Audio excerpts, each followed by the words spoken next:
এরকম হতে পারে তোমরা লিখতে পারো।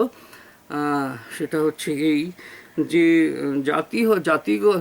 জাত ব্যবস্থা হচ্ছে জন্মগত সূত্রে প্রাপ্ত একটা সামাজিক পরিচিতি, যা মর্যাদাসূচক এবং যা পরিবর্তনযোগ্য নয়। জাত ব্যবস্থা হচ্ছে জন্মগত সূত্রে প্রাপ্ত একটা সামাজিক পরিচিতি, যে সামাজিক পরিচিতির একটা মর্যাদাসূচক দিক রয়েছে, আর সেই মর্যাদাসূচক দিকটি পরিবর্তনযোগ্য নয়। এই হচ্ছে জাত ব্যবস্থা। এবার আমি বলবো, আমার এই বক্তব্যগুলোর সাথে দেখবে তোমার যে প্রচলিত পুস্তকগুলো বাজারে আছে সেগুলো যে সবসময় মিলছে তা নয়, সেখানে দেখবে তাদের মতো করে ডেফিনেশন দেওয়া আছে। আমার উদ্দেশ্য ওই বইগুলো মুখস্থ বলা নয়, যেটা আমার হ্যাবিটও নয়, আমি সেটা পারিও না। তো আমার উদ্দেশ্য হচ্ছে ব্যাপারটা তোমাকে বোঝানো, এরপরে তুমি তোমার মতো বইপত্র পড়ো, এই লেকচারটা স্টাডি করো, দিয়ে তোমার মতো করে উত্তর তৈরি করো। আমি সংজ্ঞার কথা বললাম। এইবারে তোমাদের ব্যাপারটা একটু খেয়াল রেখো যে আজকে আমরা কিন্তু আলোচনা করছি কাস্ট এ থিওরিটিক্যাল পার্সপেক্টিভ।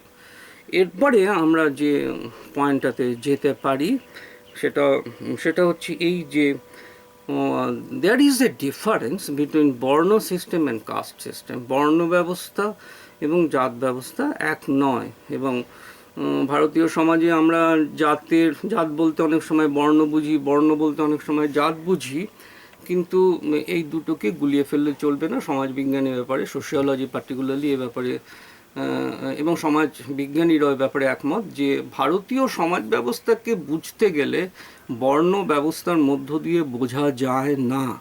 ভারতীয় সমাজ ব্যবস্থাকে জাত ব্যবস্থার মধ্য দিয়ে বুঝতে হয়। If we have to understand Indian society, then we can understand Indian society not through the perspective of Varna Vyavastha, Varna system, Varna, Varna system, Varna Vyavastha, we have to understand Indian society from the concept of caste system, Jat Vyavasthar ভিত্তিতে বুঝতে হবে। So the question is this, that what is the difference between Varna system, Varna Vyavastha and caste system, caste ব্যবস্থা, দুটোর মধ্যে তফাৎ। আমি তফাৎটাকে এইভাবে তোমাদের কাছে বলতে পারি, তারপরে তোমরা বইপত্র পড়ো।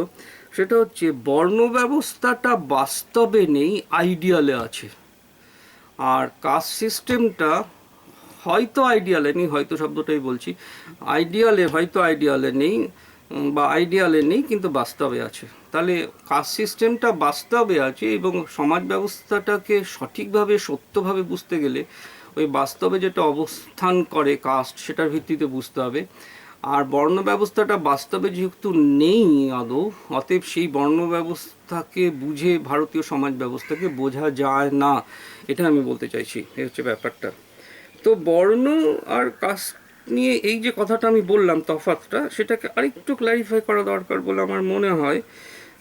এই কারণে মনে হয় যে এইটা খুব সংক্ষিপ্ত হলো। সেটা হচ্ছে দেয়ার আর 4 বর্ণস, ব্রাহ্মণ, ক্ষত্রিয়, বৈশ্য এবং শূদ্র, চতুর্বর্ণ ময়া সৃষ্টং গুণকর্ম বিভাগস, এই কথা তোমরা সবসময় শুনেছ।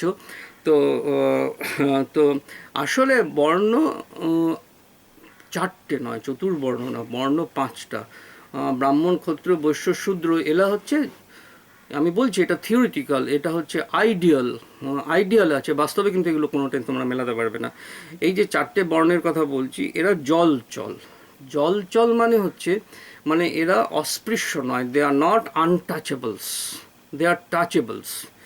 কিন্তু আরেকটা 5th বর্ণ রয়েছে, এবং সেটা অস্পৃশ্য, এবং যেহেতু অস্পৃশ্য এবং যেহেতু সেই অর্থে যেহেতু ঘৃণ্য, মানে আইডিয়ালি ঘৃণ্য, সেই জন্য এটাকে ওই চতুর্বর্ণের মধ্যে ঢোকানো হচ্ছে না, নোয়িংফুলি ওয়েল যে এই আরেক ধরনের মানুষ আছে যারা হচ্ছে অস্পৃশ্য। তোমরা তাদের নাম জানো, যে আমরা যতই পড়ালেখা করি না কেন এবং সাম্যের কথা বলি না কেন, নিশ্চয়ই তোমরা বা আমরা তো ওই যে ডোম বা যে তোমার ম্যাথরের কাজ করে নোয়িংলি, তাকে আমার বাইরের ঘরে সোফাতে আমি বসতে দিচ্ছি না বা আমরা ঘরে ঢোকাচ্ছি না। জেনারেলি এটাই হচ্ছে ফিচার আমাদের সমাজে।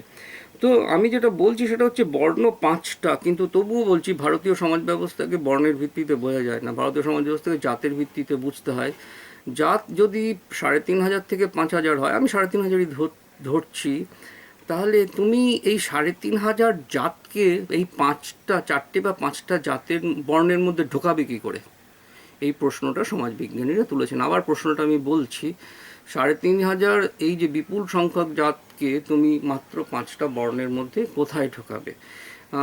সেই জন্য ঢোকাবে। এবং বাস্তবে আমরা ভারতবর্ষে কখনো এই তফাৎ এই বর্ণ ব্যবস্থাটাকে এক্সিস্ট করতে দেখিও না। যেমন ব্রাহ্মণের পরে ক্ষত্রিয়, তারপরে শূদ্র। ভারতবর্ষে বহু জায়গা রয়েছে যেখানে ব্রাহ্মণের চেয়ে যারা নিচে তারা ব্রাহ্মণের চেয়ে বেশি মর্যাদা প্রায়। উত্তরপ্রদেশের ঠাকুর বা রাজপুতদের সোশ্যাল স্ট্যাটাস, ওই যে স্ট্যাটাসের কথা আমি বলছিলাম, জাত একটা মর্যাদা, সোশ্যাল স্ট্যাটাস ব্রাহ্মণদের চেয়ে উঁচু।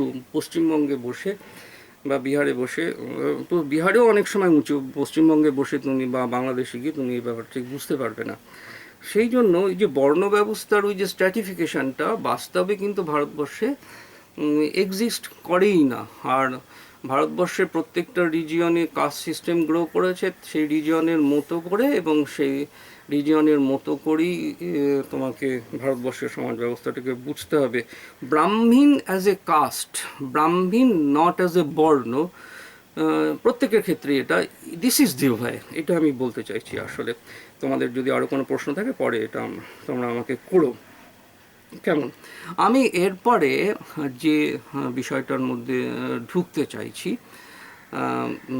সেই বিষয়টা হচ্ছে এই যে so there is a kind of functional relationship between the castes. There is a kind of functional relationship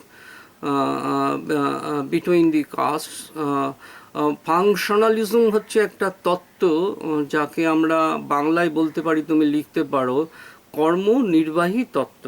কর্মনির্বাহী তত্ত্ব, ফাংশনালিজম, অর্থাৎ সমাজের বিভিন্ন আচার বা সমাজের বিভিন্ন প্রতিষ্ঠান, এটার মূল বক্তব্যটা বলে দিচ্ছি, সমাজের বিভিন্ন আচার বা সমাজের বিভিন্ন প্রতিষ্ঠান, তাদের নির্দিষ্ট কাজ আছে, আর সেই একজনের কাজ অন্যের এক্সিস্টেন্সের জন্য, অন্যের বেঁচে থাকার জন্য প্রয়োজন হয়, আর এই প্রত্যেকের কাজ প্রত্যেকের জন্য অতএব প্রয়োজনীয়। আর এইভাবেই সোসাইটিটা একটা ইন্টিগ্রেটেড হোল, একটা সামগ্রিক সত্তা হিসেবে টিকে থাকে। So I am explaining the concept of functionalism in English, that there are so many social organizations, so many social institutions, so many social behavior patterns.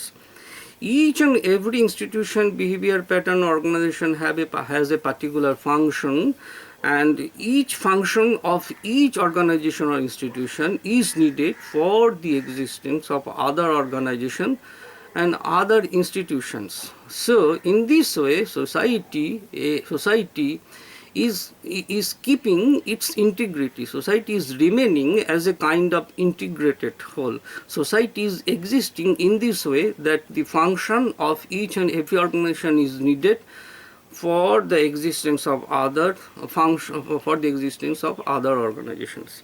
This is functionalism. This concept, this is a kind of liberal concept. Why it is a liberal concept, later on you will understand in this lecture today. So this is a liberal concept. So how you can use this liberal concept of functionalism to understand Indian caste system, that is my question now. এখন আমার প্রশ্ন হচ্ছে, এই যে কর্মনির্বাহী তত্ত্ব বা functionalism, এই ফাংশনালিজমকে তুমি কিভাবে ব্যবহার করবে জাত ব্যবস্থাকে বোঝার ক্ষেত্রে, সেটা হচ্ছে প্রশ্ন। এবং এটাকে ব্যবহার করেওছেন বহু সমাজবিজ্ঞানী। আমি তোমাদের বলেওছিলাম যে কাস্ট সিস্টেম নিয়ে চতুর্থ যে আলোচনাটার মধ্যে আমি ঢুকবো না, সেটা হচ্ছে তাত্ত্বিকরা আলাদা আলাদা করে কি ডিবেটের মধ্যে ঢুকেছেন সেইটা, কিন্তু ওদের মধ্যে অনেকেই ফাংশনালিজমকে ইউজ করেছেন to understand the concept of caste. Now how you can use how they are using the concept of functionalism to understand the Indian concept of caste, to understand Indian society through caste, how they are using the concept of functionalism, that is my question now. এখন ভারতীয় সমাজ ব্যবস্থাকে জাত ব্যবস্থার ভিত্তিতে বুঝতে গেলে কিভাবে আমরা ফাংশনালিজমকে ব্যবহার করব, সেটা হচ্ছে আমার প্রশ্ন। আমি এবারে সেই প্রশ্নের উত্তর দেওয়ার চেষ্টা করছি। সেই উত্তরটা এরকম হতে পারে যে যেহেতু আমরা দেখেছি জাত ব্যবস্থার বৈশিষ্ট্যগুলো নিয়ে যখন আমরা আলোচনা করছিলাম, তখন আমরা দেখেছি সেটা হচ্ছে যে প্রত্যেকটা কাস্টের একটা পার্টিকুলার ফাংশন রয়েছে, প্রত্যেকটা কাস্টের একটা পার্টিকুলার ফাংশন রয়েছে। ফাংশনালিস্টরা বলবেন যে the function of a particular caste is needed for the functions and existence of other caste or other castes. ফাংশনালিস্টরা বলবেন প্রত্যেকটা কাস্টে যেহেতু একটা নির্দিষ্ট সমাজ নির্ধারিত কাজ আছে, অতএব ওই কাজটা আছে এই কারণে যে সেই কাজটার প্রয়োজন অন্য জাত যাতে তার কাজটা ঠিকমতো করতে পারে, তার জন্যই প্রয়োজন। তাহলে অন্য জাতের এক্সিস্টেন্সটা ডিপেন্ড করছে অন্য আরেকটা জাতের কাজের ওপরে, এবং এই যে বি যদি এ আর বি, এবং বি এর কাজটাও এর যে কাজ সেটাকে বেঁচে থাকতে সাহায্য করছে। সো এর কাজ বিকে সাহায্য করে, বি এবং বি এর কাজ একে সাহায্য করে। This is the functional inter relationship. আমরা যেমন বলে থাকি, এবং সমাজবিজ্ঞানীরা দেখাচ্ছেন যে এখন হয়তো সেটা আর তুমি বর্তমান রাজনৈতিক নেতাদের কাজকর্মের ধরন বা চরিত্রে তুমি হয়তো সেটা বুঝতে পারবে না, কিন্তু এখানে প্রচুর উদাহরণ দেখানো হচ্ছে যে রাজা that is a caste practically. আমি এটা বর্ণ বলবো না, যেহেতু বর্ণ দিয়ে আমি বুঝতে পারছি না, ব্যাপারগুলো আমরা বুঝি না। তো তবুও খুব প্রচলিত অর্থে যদি তুমি তাকে ক্ষত্রিয় বলো, তো হি হ্যাজ এ ফাংশন, ওর একটা ফাংশন রয়েছে। তো রাজার ওই ফাংশনটা প্রয়োজন অন্যান্য জাতগুলোর যে ফাংশন, সেই অন্যান্য জাতগুলোর এক্সিস্টেন্সের জন্য। কিন্তু অন্যান্য জাতগুলোর যে কাজ, সেই কাজগুলোও তো প্রয়োজন রাজার এক্সিস্টেন্সের জন্য, রাজার যে কাজ তার এক্সিস্টেন্সের জন্য। আমি যেটা বলতে চাইছি সেটা হচ্ছে, অতএব রাজা যদি কার কাজ ঠিকমতো না করেন তাহলে সেটা শাস্তিযোগ্য অপরাধ, যেমন কিনা